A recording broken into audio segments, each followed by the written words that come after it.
ফ্যাসিস্টদের switch out, মিশে যাচ্ছে BNP জামায়াতের সাথে। কি হচ্ছে?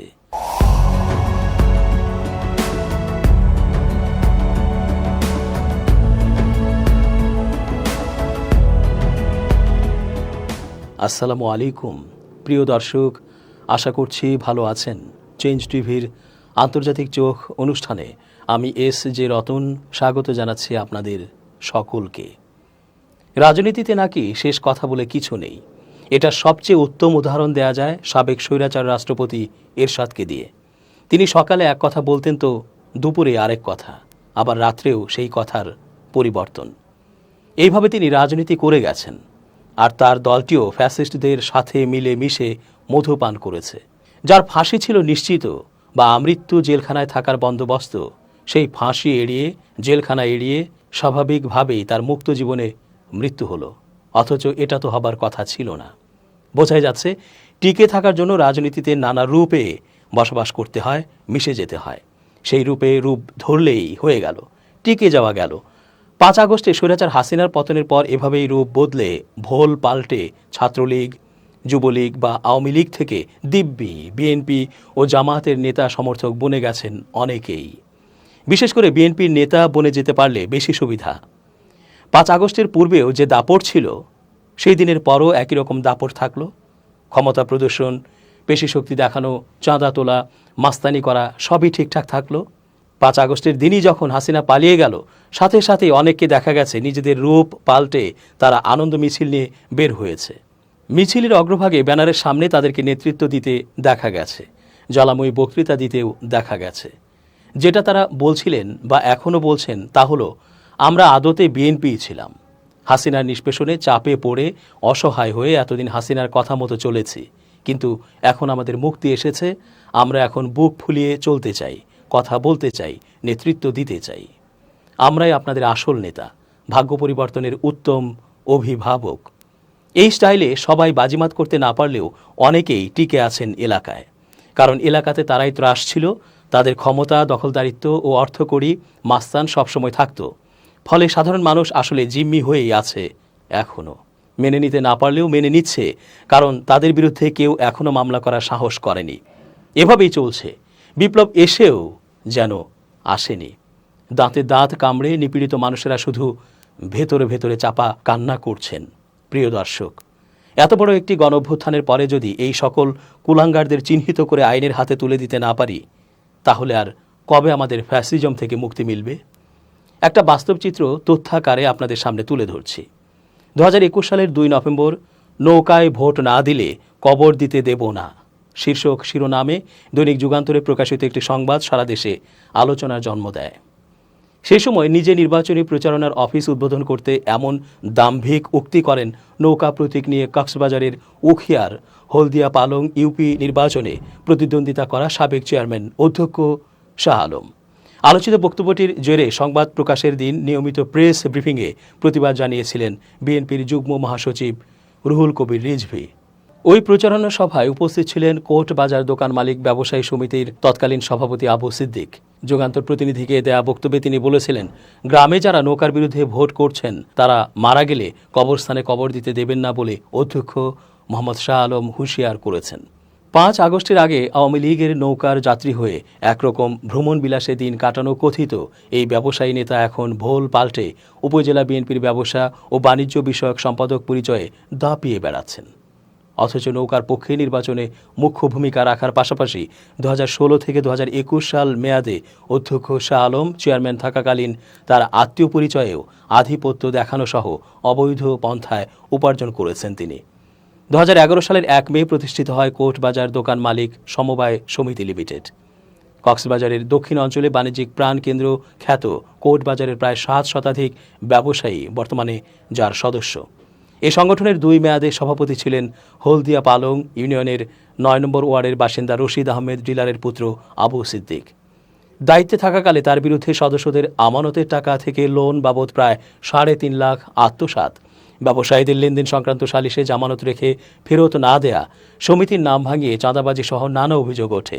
সর্বশেষ 2022 সালের নভেম্বরে সংগঠনের 4র্থ কার্যকরী পরিষদ নির্বাচনে নিজে অংশ না নিয়ে ভাইকে প্রতিদ্বন্দ্বিতায় অবতীর্ণ করান আবু সিদ্দিক। ব্যালটের মাধ্যমে আবু সিদ্দিকের দুর্নীতির নীরব প্রতিবাদ করে ভাই আব্দুল মাজেদ সওদাগরকে সভাপতি নির্বাচিত করেননি সদস্যরা। বর্তমানে 12 সদস্যের ব্যবস্থাপনা কমিটিতে খোরশেদ আলম বাবুল সভাপতি ও আব্দুর রহমান সাধারণ সম্পাদকের দায়িত্ব পালন করছেন। উপজেলা সমবায় কার্যালয় সূত্রে জানা গেছে, মেয়াদ আরও 1 বছর থাকা সত্ত্বেও আবু সিদ্দিক কমিটি ভেঙে দিতে রাজনৈতিক প্রভাব বিস্তার করার চেষ্টা চালাচ্ছেন। নাম প্রকাশ না করার শর্তে সরকারি এই দপ্তরের এক কর্মকর্তা বলেন, আইন অনুযায়ী আবু সিদ্দিক যা চাচ্ছেন তা বিধিসম্মত নয়। মেয়াদ পূর্ণ হলে নতুন করে সেখানে নির্বাচন হবে, এটাই রীতি, অন্য কোনো অপশন নেই। এছাড়াও অপতৎপরতার অংশ হিসেবে ভাড়াটে বখাটেদের দিয়ে বল প্রয়োগের মাধ্যমে ব্যবসায়ীদের আবু সিদ্দিক হেনস্থা করছেন বলে অভিযোগ পাওয়া গেছে। মঙ্গলবার রাতে নিজের ব্যবসা প্রতিষ্ঠানে হিসাব নিকাশে ব্যস্ত ছিলেন স্থানীয় ব্যবসায়ী মোহাম্মদ ইসহাক। এ সময় 3-4 জন যুবক এসে তাকে ডেকে নিয়ে গিয়ে অজ্ঞাত স্থানে নিয়ে যেতে চাইলে প্রত্যক্ষদর্শীদের প্রতিরোধে তিনি বেঁচে যান। ইসহাক বলেন, আবু সিদ্দিক সওদাগর সমিতি দখলে নিতে চাচ্ছেন। আমি বর্তমান ব্যবস্থাপনা কমিটিতেও আছি। উনি আমাকে অপহরণের চেষ্টা করেছেন। আমরা তার অত্যাচারে অতিষ্ঠ। সমিতির সভাপতি খোরশেদ আলম বাবুলের ব্যবহৃত মোবাইল ফোনে একাধিকবার কল করে কোনো উত্তর না পেলেও সাধারণ সম্পাদক আব্দুর রহমান বলেন, আমাদের সমিতির সদস্যরা নির্বাচিত করেছে, মেয়াদ আছে এবং আইনও আছে। সে অনুযায়ী আমরা ব্যবসায়ী ভাইদের কল্যাণে প্রতিনিধিত্ব করে যাচ্ছি।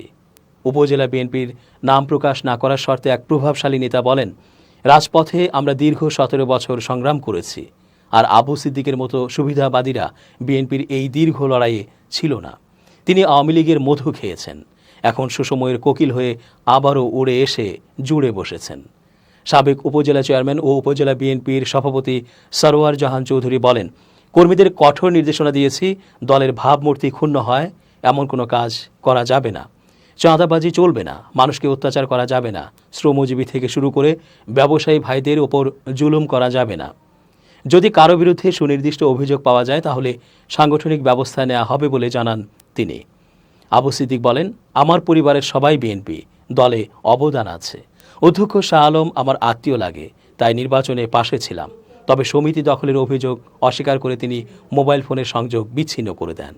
প্রিয় দর্শক, হাসিনার সেই পাপিষ্ঠ দোসররা, অপরাধীরা, গণহত্যাকারীর সমর্থকরা, হত্যাকারীরা যদি এলাকাগুলোতে এখনও গায়ে হাওয়া লাগিয়ে অন্য দলের লেবাস পরে ঘুরে বেড়ান, এই দৃশ্য দেখে তখন নতুন স্বাধীনতার পক্ষের মানুষগুলোর কেমন লাগে বলুন? আপনাদের প্রত্যেকের এলাকার বিষয়গুলোতে নজর দিন, দেখবেন এইরকম রং পাল্টানো নেতা নেত্রীর অভাব নেই। 2.5 কোটি যদি আওয়ামী লীগ নেতা কর্মী থেকে থাকেন, তবে সবাই তো আর দেশ ছেড়ে চলে যাননি বা যেতে হয়নি, তারা তো এদেশেই আছেন। এখনও ফেসবুকে তাদের গর্জন শুনি, তারা কোনো অনুশোচনা তো করছেনই না, বরং আবার নাকি বিপুল শক্তি নিয়ে এদেশে ফিরে আসবেন সেই চিন্তাও করছেন। এদেরকে চিহ্নিত করার সময় এখনই। নাম লিখে লিস্ট করে মামলা দিয়ে আইনের মাধ্যমে তাদের যথাযথ বিচার হোক, এটাই এখন সবার প্রত্যাশা। না হলে আমরা এখন যেমন বুঝতে পারছি, হাসিনার দোসররা প্রশাসনে রয়েই গেছে, সবাইকে সরানো যায়নি, তাই ঘুষ লেনাদেনা, চাঁদাবাজি এখনও চলছে। এই অবস্থা থেকে পরিত্রাণের জন্য সরকারকে ঢেলে সাজাতে হবে সব কিছু। তন্ন তন্ন করে খুঁজে বের করতে হবে ওই ফ্যাসিবাদের সমর্থনকারীদের পা চাটাদের, তারপর বের করে দিতে হবে তাদের। সচিবালয়, নানা সরকারি অধিদপ্তর, দপ্তরে, জেলা উপজেলা পর্যায়ে এখনও বিসিএস ক্যাডাররা হাসিনার মাস্তান ক্যাডারদের মতো তার হয়েই কাজ করছে। তাদেরকে লিস্ট করে করে চাকরি থেকে চিরতরে ধিক্কার জানিয়ে বিদায় করতে হবে। অনেক সুখ ও শান্তি করেছেন তারা, দেশটাকে লুটে পুটে খেয়ে নিজেরা ধনকুবের বনে গেছেন। সংসার সন্তানদের এলিট বানিয়েছে, গাড়ি বাড়ি ধন দৌলত কোনো কিছুর কমতি নেই তাদের। এখন ঘরে বসে বসে খেলেও তাদের সম্পদ শেষ হবে না। তাই এদেরকে শাস্তির আওতায় এনে এদের দম্ভ ও সুখ শান্তি বিনষ্ট করে দিতে হবে, কারণ এরা 16টি বছর ধরে সাধারণ মানুষদের মানুষই মনে করেনি, দম্ভ আর অহংকার নিয়ে চলাফেরা করত। তাদের এখন শাস্তি পাবার সময় এসেছে। আবারও জেগে উঠুন সবাই, বিপ্লব থামে নাই। দর্শক, আজকের মতো শেষ করছি এখানেই। ভালো থাকুন।